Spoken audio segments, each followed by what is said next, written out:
مسافر کی امام کے پیچھے نماز کیا پوری پڑھے گا یا 2 کے بعد سلام پھیر دے گا؟ نہیں پوری پڑھے گا. مقیم کے پیچھے پوری پڑھے گا. بخاری مسلم میں حدیث موجود ہے کہ مقیم کے پیچھے جب مسافر پڑھے گا تو وہ پوری نماز پڑھے گا. ہاں مسافر کے پیچھے مقیم پڑھے گا جب، تو مسافر 2 پڑھ کے امام سلام پھیر دے گا، اور مقتدی جو ہیں وہ آخری 2 رکعتیں جو ہیں وہ پوری کر لیں گے. اور وہ آخری 2 رکعتیں اسی طریقے سے پوری کریں گے جس طرح 4 کی آخری 2 کی جاتی ہیں.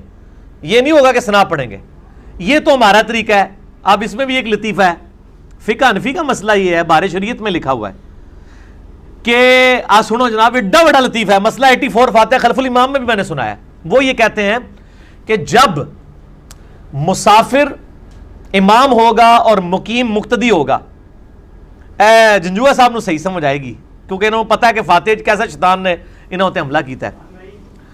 وہ کہتے ہیں کہ امام سلام پھیر دینا جب مسافر، تو مقتدی جو ہے نا وہ آخری 2 رکعتیں خاموشی سے کھڑا رہے گا، اندازہ کر کے اتنی دیر جتنی دیر فاتحہ پڑھی جائے، چونکہ امام کے پیچھے فاتحہ نہیں پڑھ سکتے.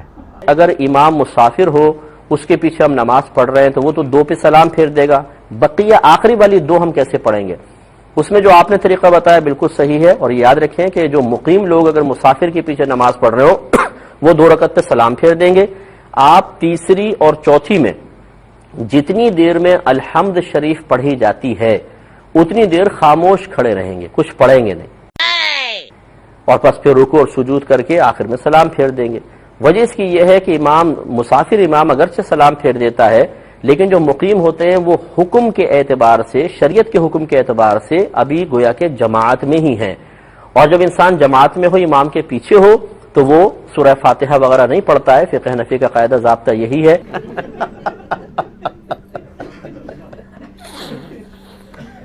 مقیم مقتدی مسافر امام کی اتباع میں 2 نہیں پڑھیں گے، وہ پوری 4 پڑھیں گے. اب 4 پڑھنے کا طریقہ کار کیا ہوگا کہ پہلی اور دوسری رکعت جو امام کے ساتھ پڑھی ہے مسافر امام کے ساتھ، تو اس میں اس نے قرات کی، پہلی میں دوسری میں قرات کی، اس نے سلام پھیر دیا.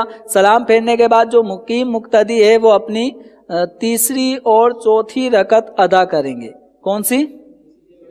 اب تیسری اور چوتھی رکعت ادا کرنے کا طریقہ یہ ہوگا کہ یہ مقیم مقتدی یہ تیسری رکعت میں قیام میں کھڑے ہوں گے، سورہ فاتحہ نہیں پڑھیں گے، زبان سے نہیں پڑھیں گے.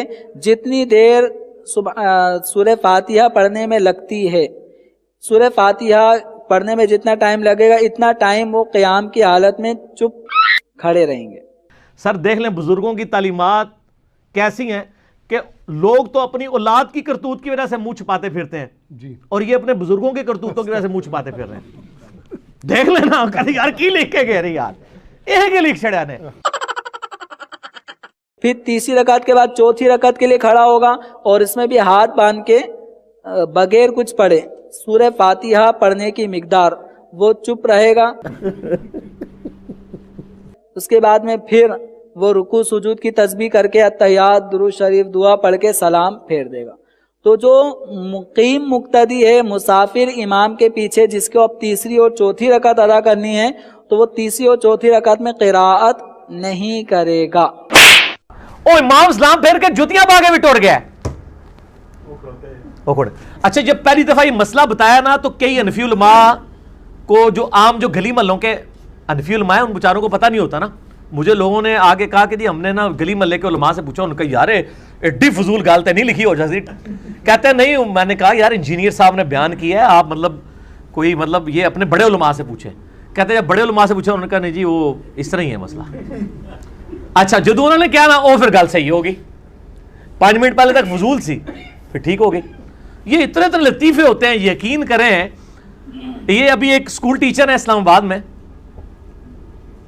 وہ بڑے لینڈ لارڈ ہیں، یعنی ٹیچنگ کی فیلڈ انہوں نے شوقیہ اڈاپٹ کی ہوئی ہے، پیچھے سے فیصلہ آباد کے رہنے والے ہیں. وہ کہتے ہیں میرے ایک دوست اس نے یوٹیوب پہ آپ کے لیکچر دیکھے، مسئلہ 70B رفع الیدین والا، اس نے رفع الیدین شروع کر دیا. اور کہتے ہیں ہمارا گاؤں گڑھ تھا، کہتے ہیں کہ جی وہ ادھر تو شور مچ گیا جی، انہیں رفع الیدین شروع کرتا ہے وہ تو گمراہ ہو گیا، یہ ہو گیا. کہتے ہیں انہوں نے باقاعدہ علماء نے مجھے فون کیا کہ آپ چونکہ گاؤں میں اثر و رسوخ رکھتے ہیں تو یہ ہماری تو کوئی نہیں سن رہا، آپ اسے آ کے سمجھائیں. ہم تو اس کو بڑے بڑے مفتیوں کے پاس لے کے گئے ہیں. اچھا یہ ٹیچر وہ جو ہے انہوں نے مجھے خود واقعہ سنایا, کہتے ہیں کہ میں نے ہی آپ کے لیکچر اس کو ریفر کیے ہوئے تھے, لیکن رفع الیدین میں خود بھی کوئی نہیں کرتا تھا. کہتے ہیں اب میں تذبذب میں پڑ گیا کہ میں اس کو تب سمجھاؤں جب مجھے خود بھی علم ہو. کہتے ہیں میں نے جب 70-20 سن لیا نا, تو کہتے ہیں میں مسجد میں گیا نا, تو میں نے بھی جا کے رفع الیدین شروع کر دیا. جڑا بندہ سمجھانا آیا سی وہ پیچھے ہی گمراہ ہو کے آ گیا. کہتے ہیں میں جب رفع الیدین شروع کر دیا, وہ عالم صاحب ان کے جناب تسی بھی اللہ دے بندے ہو تے اینو کون سمجھائے گا. انہوں نے کہا اللہ دے بندے ہو جڑا کوئی دنیا دا مفتی ہے جے نا, میرا مناظرہ کرا لو دے نال رفع الیدین ہوتے. اب یہ کام ہم تو نہیں کرتے, وہ اس لیے کر سکتے ہیں کہ وہ ذرا ڈومیننٹ ہیں, ان کے چندوں کے اوپر علماء چل رہے ہوتے ہیں, وہ آگے بول بھی نہیں سکتے. وہ کہتے ہیں جی وہاں تو بڑا ماحول بن گیا, مجھے وہ کٹھے کر کے نا تو بہت بڑے علماء کا پینل بلایا انہوں نے, ایک بڑی جامعہ مسجد میں مارا رکھا, اور کہتا ہے وہ بڑی بڑی عربی والی کتابیں کھول کے نا وہ طریقہ واردات ہوتا ہے. وہ جانے سے پہلے نا وہ بڑی والی جو عربی کتاب ہے نا سنن ابی داؤد, وہ ایک دفعہ میرے پاس لے آئے تھے. کہتے ہیں میں نے تیاری کرنی, مجھے بتا دے کہ امام داؤد نے کہاں لکھا ہے, کہ کہتے ہیں مجھے نہیں ملا کہ امام داؤد نے لکھا ہے وَلَيْسَ بِصَحِيحٍ عَلَى هَذَا الْمَعْنَى, ان معنوں میں بغیر رفع الیدین والی حدیث صحیح نہیں ابن مسعود کی.